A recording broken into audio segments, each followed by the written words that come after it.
Hello friends, आप Mukesh Goyal. I hope कि आप सारे बहुत अच्छे हैं। और फ्रेंड्स, आज हम बात करेंगे पीपल डेवलपमेंट एंड इन्वायरमेंट के एक बहुत अच्छे कंसेप्ट के बारे में बात करेंगे फ्रेंड्स। तो आराम से शांति से चित्त को रिलैक्स करके सुनना है और बहुत ध्यान से सुनना है। यहाँ से क्वेश्चंस आते हैं फ्रेंड्स, ठीक है। तो हम बात कर रहे हैं पीपल डेवलपमेंट एंड इन्वायरमेंट के बारे में, यानी कि लोग, विकास और पर्यावरण के बारे में, जो आपके पेपर 1 में यूनिट नंबर 9 है, ठीक है। लोग, विकास और पर्यावरण के बारे में। अगर इस यूनिट के नाम से समझने की कोशिश करें फ्रेंड्स, तो क्या है बेसिकली कि जैसे जैसे हम लोग डेवलपमेंट की बात कर रहे हैं, विकास कर रहे हैं, वैसे वैसे इन्वायरमेंट पे क्या क्या एक तरह से प्रभाव आ रहे हैं। आपको पता ही है कि जैसे मान लो हमने कहीं हाईवेज बनाया, ठीक है, हाईवेज बनाए हैं, हमने थर्मल पावर प्लांट बना दिए, ठीक है, हमने फैक्ट्रीज लगा दी, ऑयल रिफाइनरीज हो गई, सब बहुत सारी चीज़ें हमने डेवलपमेंट के नाम पे की है। तो उससे इन्वायरमेंट पे किस तरह का क्या इम्पैक्ट होता है, उसके बारे में हम बात करने वाले हैं। या इस यूनिट में वही सारे कंसेप्ट्स होते हैं कि भई कहाँ से कौन किस तरह के पॉल्यूटेंट्स निकलते हैं, जैसे थर्मल पावर प्लांट से कौन कौन से पॉल्यूटेंट्स निकलते हैं, व्हीकल से किस तरह के पॉल्यूटेंट्स निकलते हैं।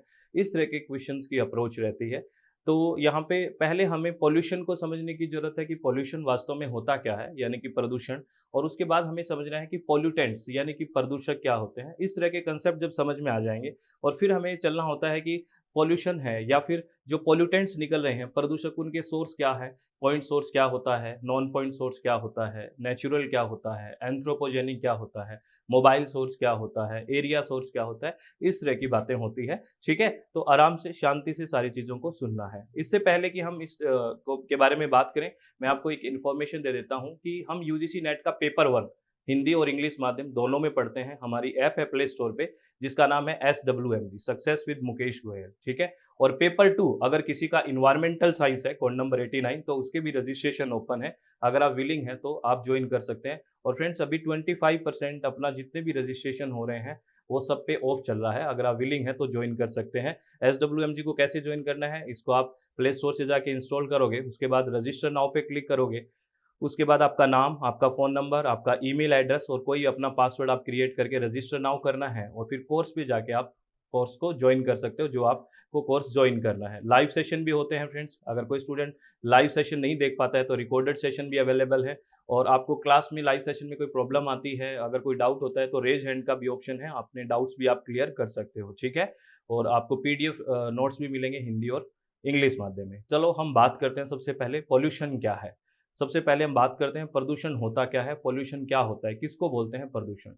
अगर इसको हम परिभाषित करें, वैसे अगर प्रॉपर डेफिनेशन की बात करें तो हम ये कहेंगे कि कोई फिजिकल, केमिकल और बायोलॉजिकल, यानी कि भौतिक, रासायनिक और जैविक ऐसा परिवर्तन जो हमारे लिए हार्मफुल हो, या फिर हम ये कहें कि ऐसा अनडिजायरेबल चेंज होता है जो हमारे लिए क्या हो, हानिकारक हो, हार्मफुल हो, वो क्या है, पॉल्यूशन है। तो बेसिकली दो चीज़ों को ध्यान रखना है। पॉल्यूशन क्या है, एक तो अनडिजायरेबल होता है। अनडिजायरेबल मतलब अवांछनीय, कोई चाहता थोड़ी है। एक तो वो अनडिजायरेबल है, दूसरा क्या है, वो हार्मफुल है। अगर कोई भी चेंज अनडिजायरेबल और हार्मफुल हो रहा है, चाहे वो वाटर में हो तो वाटर पॉल्यूशन होगा, एयर में हो गया तो एयर पॉल्यूशन हो गया, नॉइज़ में होगा तो नॉइज़ पॉल्यूशन हो गया, थर्मल में हो गया तो थर्मल पॉल्यूशन हो गया, लाइट पॉल्यूशन हो गया, मेरीन पॉल्यूशन हो गया, रेडियो एक्टिव पॉल्यूशन हो गया, ये सब पॉल्यूशन हो जाते हैं। यानी कि आपको दो शब्दों को पकड़ के रखना है, क्या-क्या? एक तो अनडिजायरेबल, क्या होगा? अनडिजायरेबल।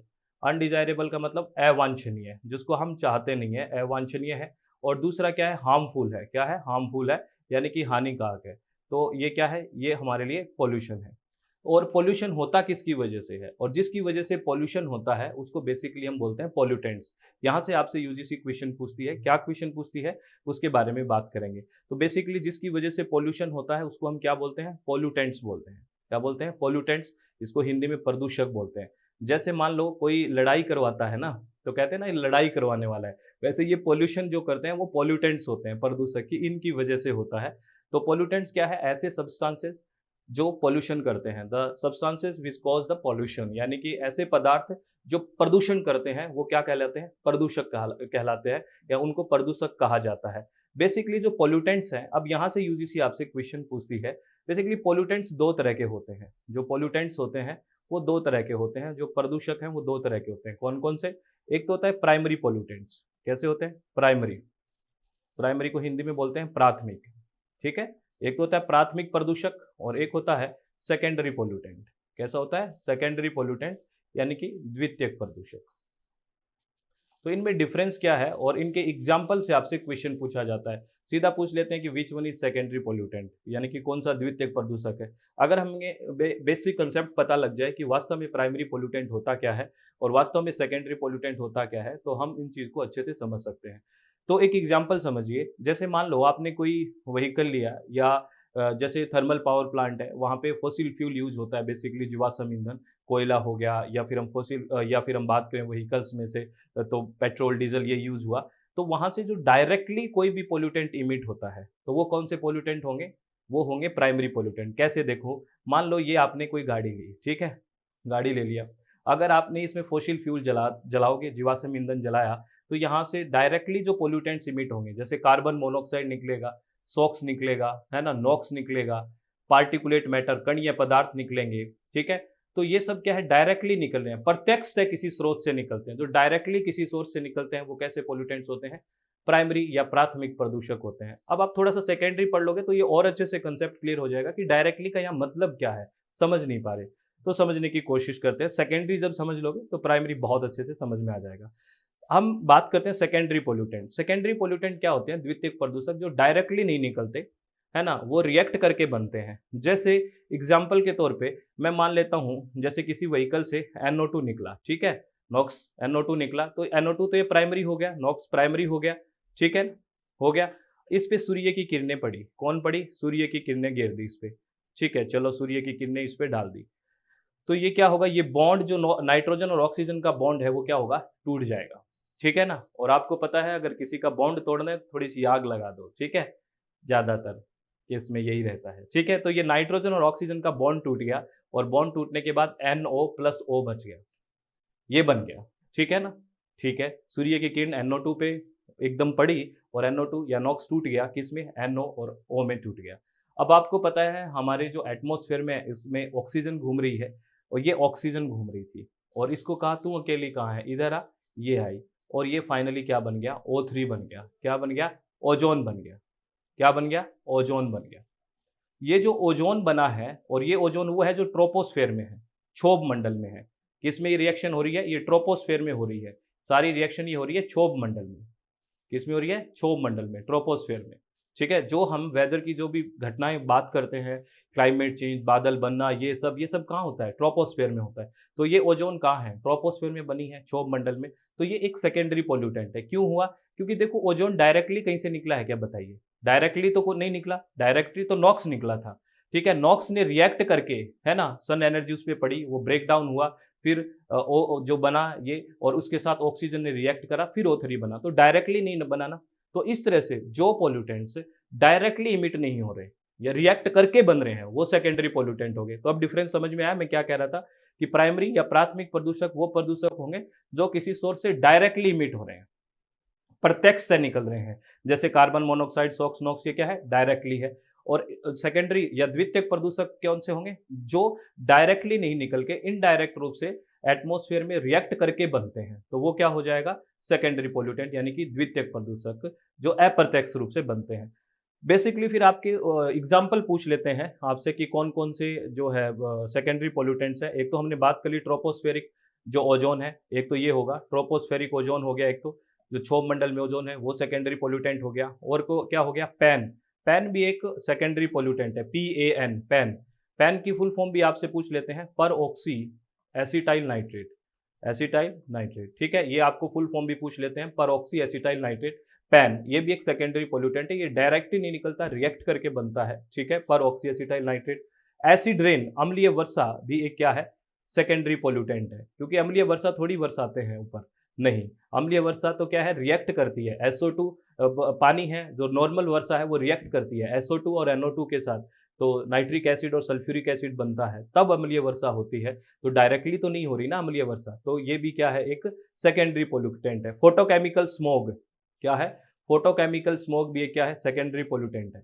फोटोकेमिकल स्मोग जो बनता है ना, smog, smoke plus fog is smog, तो ये भी रिएक्ट करके बनता है, ये डायरेक्टली नहीं निकलता। तो बेसिकली ये एग्जांपल्स आपको याद रखने हैं। जैसे एक कार्बोनिक एसिड है, ठीक है? ये भी क्या है? सेकेंडरी पोल्यूटेंट है। तो ये आपको कुछ सेकेंडरी पोल्यूटेंट्स के नाम याद रखने हैं। जो डायरेक्टली इमिट नहीं हो रहे, इनडायरेक्टली वो रिएक्ट करके बन रहे हैं, तो ये सेकेंडरी पोल्यूटेंट्स होते हैं, द्वितीयक प्रदूषक होते हैं। और एक बात और याद रखना फ्रेंड्स, मैं बात बार बार कह रहा हूँ कि ट्रोपोस्फेरिक ओजोन है। बेसिकली आपको पता है कि हम जब एटमॉस्फेयर की स्ट्रक्चर की बात करते हैं तो ये ट्रोपोस्फेयर है, फिर स्ट्रेटोस्फेयर है, फिर मेसोस्फेयर है, फिर आयनोस्फेयर या थर्मोस्फेयर और फिर एक्सोस्फेयर यानी कि बहिर्मंडल। ऐसे ही तो होता है, क्षोभ मंडल, समताप मंडल, ठीक है, मध्य मंडल और आयन मंडल, और बाहर वाला बहिर्मंडल। ऐसे ही तो होता है, ठीक है ना, यानी कि ट्रोपोस्फेयर, स्ट्रेटोस्फेयर, मेसोस्फेयर और आयनोस्फेयर और एक्सोस्फेयर। तो आपको पता है कि ओजोन बेसिकली कहाँ है, दो जगह ओजोन है। लगभग 10% ओजोन तो ट्रोपोस्फेयर में है, 10% ओजोन जो ट्रोपोस्फेयर में है, लगभग 10%। जो यहाँ पे जो क्षोभ मंडल में ओजोन है ट्रोपोस्फेयर में, ये हमारे लिए क्या है, ये बैड ओजोन है हमारे लिए। कैसी ओजोन है, बैड ओजोन है हमारे लिए, बुरी है ये अच्छी नहीं है, क्योंकि ये एज ए सेकेंडरी पोल्यूटेंट काम करती है। क्या काम करती है, सेकेंडरी पोल्यूटेंट के तौर पे काम करती है, द्वितीयक प्रदूषक के तौर पे काम करती है, और इससे ग्लोबल वार्मिंग होती है। ये as a greenhouse gas है, ठीक है। और लगभग 90% ओजोन है वो बेसिकली कहाँ पे है, आपको पता है 90% ओजोन है वो बेसिकली है स्ट्रेटोस्फेयर में, यहाँ पे लगभग 90% ओजोन यहाँ पे है। तो ये ओजोन है, ये ओजोन हमारे लिए गुड ओजोन है। ये ओजोन कैसी है हमारे लिए, ये गुड ओजोन है हमारे लिए, बहुत अच्छी ओजोन है। इसके पीछे क्या कारण क्या है, ये अच्छी ओजोन क्यों है, क्योंकि ये सूर्य से आने वाली जो यूवी रेज है, पराबैंगनी किरणें हैं, उनको जो अवशोषित कर लेते हैं, जिससे जो यूवी रेज है वो नीचे नहीं आती और हमें स्किन कैंसर जैसी बीमारियों से बचाती है। बात समझे। तो आपसे पूछे कि कौन सा एज ए पोल्यूटेंट है ओजोन, तो हम कहेंगे जो ट्रोपोस्फेयर में है, जो क्षोभ मंडल में ओजोन है, वो एक पोल्यूटेंट है। जबकि जो ओजोन स्ट्रेटोस्फेयर में है यानी कि समताप मंडल में है, वो ओजोन बेकार नहीं है, वो हमारे लिए अच्छी ओजोन है, क्योंकि वो सूर्य से आने वाली जो पराबैंगनी किरणें हैं उसको अवशोषित कर लेती है। इस वजह से वो सूर्य की पराबैंगनी किरणें, यूवी रेज नीचे नहीं आएगी और हम स्किन कैंसर जैसी बीमारी से बच जाते हैं। ये बात आपको ध्यान रखनी है, ठीक है ना। तो कई बार ऑप्शन में दे देते हैं कि which ozone is a secondary pollutant, या फिर सेकेंडरी पोल्यूटेंट क्या है, तो बच्चे जल्दबाजी में ओजोन ओजोन को देखते हैं, उसके आगे क्या लिखा हुआ है, ट्रोपोस्फेरिक लिखा हुआ है या स्ट्रेटोस्फेरिक लिखा हुआ है, क्योंकि ऑप्शन इस तरह से बनेंगे, stratospheric ozone, tropospheric ozone, both, इस तरह से ऑप्शन बनेंगे, और फिर हम ओजोन को देखते हैं और हम बोथ करके आ जाते हैं। ऐसा नहीं करना है। बेसिकली जो ट्रोपोस्फेरिक ओजोन है, जो क्षोभ मंडल में ओजोन है, वो ही एक सेकेंडरी पोल्यूटेंट है। स्ट्रेटोस्फेयर की जो समताप मंडल की ओजोन है वो हमारे लिए बहुत अच्छी ओजोन है, क्योंकि आपको बता दिया वो यूवी रे को अवशोषित या एब्जॉर्ब करती है, ठीक है। ये बात आपको ध्यान रखनी है फ्रेंड्स। तो ये जो आपने जो कंसेप्ट पढ़ा है प्राइमरी पोल्यूटेंट और सेकेंडरी पोल्यूटेंट का, इसको अच्छे से ध्यान से समझने की कोशिश करना कि जो डायरेक्टली इमिट होगा वो प्राइमरी पोल्यूटेंट होगा, और जो डायरेक्टली या इमिट नहीं होगा यानी कि इनडायरेक्टली रिएक्ट करके जो बनेगा वो क्या है, वो सेकेंडरी पोल्यूटेंट होगा, ठीक है। और आपने देखा होगा जैसे वियना कन्वेंशन है, मॉन्ट्रियल प्रोटोकॉल है, किगाली अमेंडमेंट है, ये सारे ओजोन के बारे में हुआ है। मॉन्ट्रियल प्रोटोकॉल के बारे में पूछ लेते हैं, वियना कन्वेंशन के बारे में पूछ लेते हैं, किगाली अमेंडमेंट में क्या हुआ था ये पूछ लेते हैं। तो वहां पे कौन सी ओजोन बचाने की बात करेंगे, ऐसा भी क्वेश्चन पूछ लिया है, किस ओजोन को बचाने की बात करेंगे, जो ओजोन ट्रोपोस्फेयर में है उसको बचाएंगे या स्ट्रेटोस्फेयर में। तो बहुत सारे बच्चे यहाँ गलत कराते हैं। बेसिकली ट्रोपोस्फेयर वाली को बचा के क्या करेंगे, क्योंकि वो तो हमारे लिए बुरी है, और बुरी चीजें जितनी कम हो उतनी अच्छी बात है। तो वो कौन सी को बचाते हैं, वो स्ट्रेटोस्फेरिक ओजोन की बात करते हैं, इस ओजोन को बचाने की कोशिश करते हैं। अच्छी चीजों को बचाने में ही फायदा है ना, बुरी चीजों को बचाने में क्या फायदा है, बात समझे, क्योंकि वो तो पोल्यूटेंट है। तो बेसिकली इस तरह के आपसे क्वेश्चन पूछे जाते हैं। तो आराम से सारी बातों को अच्छे से समझना है फ्रेंड्स, किसी तरह से कोई भी टेंशन नहीं लेनी है, और चित्त शांत रखना है, बिल्कुल रिलैक्स रहते हुए इन सारे कंसेप्ट्स को अच्छे अच्छे से समझना है। ऐसे हम कंसेप्ट्स को समझते रहेंगे। और मैं एक बार फिर इन्फॉर्मेशन दे देता हूं कि आप हमारे साथ जुड़ना चाहते हैं, हमारी प्ले स्टोर में ऐप है जिसका नाम है SWMG, जिसपे हम पेपर 1 कंप्लीट 10 की 10 यूनिट्स हिंदी और इंग्लिश दोनों माध्यम में पढ़ते हैं। इसमें लाइव सेशन भी होता है, अगर कोई स्टूडेंट लाइव क्लास नहीं देख पाता तो रिकॉर्डेड सेशन भी अवेलेबल है। और किसी का पेपर 2 अगर इन्वायरमेंटल साइंस है, कोड नंबर 89, तो उसके भी रजिस्ट्रेशन ओपन है। अगर आप विलिंग हैं तो रजिस्ट्रेशन करवा सकते हैं। कैसे करवाना है, SWMG प्ले स्टोर में जाओगे, आप इंस्टॉल करोगे, उसके बाद रजिस्टर नाउ पे क्लिक करोगे, उसके बाद आपका नाम, आपका फ़ोन नंबर, आपका ईमेल एड्रेस और अपना पासवर्ड कोई भी आप क्रिएट कर सकते हैं। उसके बाद रजिस्टर नाउ पे क्लिक करोगे, उसके बाद आप कोर्स पे क्लिक करोगे फ्रेंड्स, तो आपको बैनर दिख जाएगा। आप वहाँ पे व्यू मोर करोगे, पेपर 1 का करना है या पेपर 2 का व्यू मोर करोगे तो सारे आपको दिखा देगा, recorded session, live plus recorded session, और इसमें हम पीडीएफ भी अवेलेबल करवाते हैं आपको, जो हिंदी और इंग्लिश दोनों माध्यम में होती है, ठीक है ना फ्रेंड्स। और लाइव क्लासेज में होती है, उसमें अगर आपको कोई डाउट आता है तो रेज हैंड का भी ऑप्शन है, अगर आप कोई डाउट है तो आप रेज हैंड करके अपना डाउट क्लियर कर सकते हैं, ठीक है। तो आई थिंक आपको सारी बातें समझ में आई होगी फ्रेंड्स, किसी भी तरह की कोई टेंशन नहीं लेनी है। और एक बात हमेशा ध्यान रखनी है, और वो ये कि हमेशा अपना चित्त शांत रखें, हमेशा खुश रहें, सब बहुत बढ़िया है, बहुत अच्छा है। बस आपसे एक रिक्वेस्ट है फ्रेंड्स कि पढ़ाई को कंटिन्यू रखें, लगातार रूप से पढ़ते रहे, सब चीज़ें अपने आप फेवर में आ जाएगी, बस पढ़ते रहना है, ठीक है। तो ऑल द वेरी बेस्ट, बहुत बहुत धन्यवाद, thank you, thanks a lot friends, बहुत बहुत धन्यवाद सभी का। हेलो फ्रेंड्स, क्या आपका पेपर टू इन्वायरमेंट साइंस है, कोड नंबर 89? अगर हाँ, तो आप हमारे साथ जुड़ सकते हैं अपनी SWMG एप्लीकेशन पे, जिसपे हम लाइव सेशन भी देते हैं, और साथ में अगर लाइव सेशन नहीं देख पाते हो तो 10 की 10 यूनिट की रिकॉर्डेड सेशन भी देते हैं। बिल्कुल चित्त को शांत रखते हुए कंसेप्ट्स को क्लियर करते हैं। अगर आप जुड़ना चाहते हैं तो आप ज्वाइन कर सकते हैं। ऑल द वेरी बेस्ट, बहुत बहुत धन्यवाद, thank you, thanks a lot friends.